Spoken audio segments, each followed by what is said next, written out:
Hey, what's up guys? It's Marf and welcome back to another Asphalt 9 video. Today we'll be taking a look at the new Lamborghini Huracan Super Trofeo Evo, and gosh, am I going to be really annoyed at this name of the car by the time I'm done with this video, because it is a really weird name, and also the title of this video is going to be super long because I'm going to have to put the entire name in the title. But anyway, this is the most recent D-Class car, and it's been added, from the full throttle update, and right now there is a Grand Prix going on where you can win the key for this car. I think Gameloft nerfed the rewards of the Grand Prix though, so I think, like, for example, if you will get into the top 1%, I think only the top 5 people get it instead of what was previously the top 10 people, so it's kind of disappointing. I think Gameloft gave more keys out during the Jesco Grand Prix than a really weird D-Class car, so yeah, that's a bit interesting. But anyway, let's talk about the performance of this car, because it is ranked 3000 at the top of D-Class, and I think it is the first D-Class car to have that rank. I mean, the rank of this car at max is actually directly at 3000, which is kind of funny. But there's also a multiplayer series going on right now where you can try this car at its max pro. Wow, I say max pro because I've been playing Asphalt 8. But anyway, it's at its max rank, so I definitely recommend you try it, as I always do with these max trial series.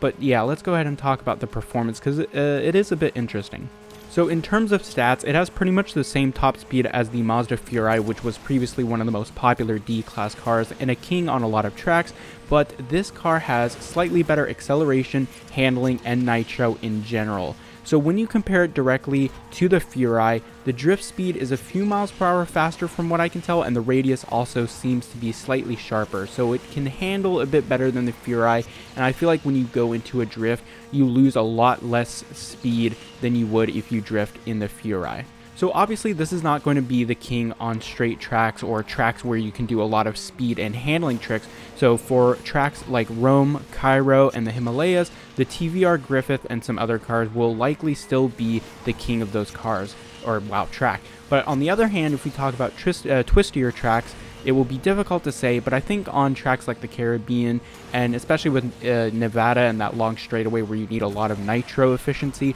I think cars like the Elise will still be king. I think though, on one specific track on New York, I think this car will be the king, because New York has a very interesting mix of handling, top speed, sections, and this car has really good acceleration, so it can sort of compensate for those different handling parts, but it can accelerate obviously in those top speed oriented parts. So at lower stars, where a lot of people are going to get this car, this will most likely be just another one of those D-Class Grand Prix boat cars, because it kind of feels like driving a boat at, especially 1 star during the Grand Prix that I'm playing it at. I don't plan on spending any tokens, but I'll talk about that a bit later. And at max is really the only way I see this car being a good value. And so if you don't already have a D-Class king, or at least one where you can sort of go into the upper competitiveness of D-Class, so like the Furai and the TVR Griffith, then I think this would be a good car to go for, but only if you can max it, because otherwise getting the key for this car is really only just going to be like a collector's item type of thing. I don't think this car specifically is going to be useful anytime soon. So if you already have the TVR and the Furai and you don't have millions of tokens,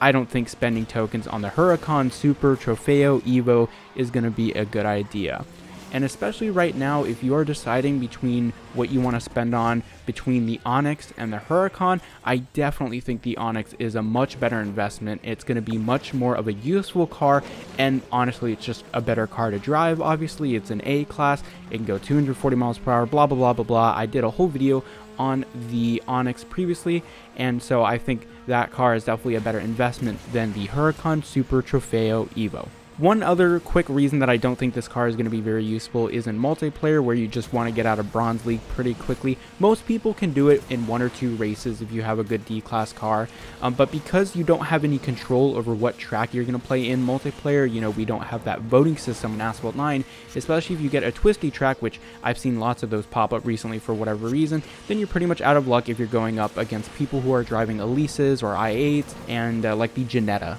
So overall, I don't think this is going to be a very good car to go for if you plan on spending tokens on a car soon. Like I said, I think the Onyx is a good deal in terms of if you want a good A-class car, and if you're also looking to just dump tokens, if you just are getting really antsy about wanting a new car, then the new packs that have come out for the Devo event that have, I think,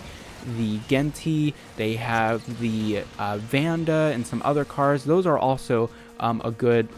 option to go for if you're just looking to unlock some cars, although that one you'll have a lower chance of unlocking a single car, but you'll get just a bunch of blueprints in general. Now, if you do plan on unlocking this car and starring it up, I do have a tip for you, and you'll see me use this throughout the video. The acceleration in this car is good enough to where you can get the car's top speed pretty quickly, and you can do it well before you run out of nitro in shockwave mode. So be careful when you use shockwave, because you can save lots of nitro if you cancel shockwave as soon as you hit top speed, when you come out of a corner. So once you hit top speed and cancel nitro, you'll have a lot of nitro left over for especially doing perfect nitro around upcoming corners to compensate for the relatively mediocre handling. And so I think nitro management in this car is going to be a crucial factor if you plan on starring this car up or wanting to do good in the Grand Prix. You're going to have to learn nitro efficiency and handling, and how to manage it correctly, because that's going to be a very important part, because the nitro of this car is not very good. But like I said, you can kind of take its low top speed but high acceleration as an advantage, because you can get to that top speed very quickly. So overall, let me know your thoughts of the Huracan Super Trofeo Evo in the comment section down below, and I'll see you guys later.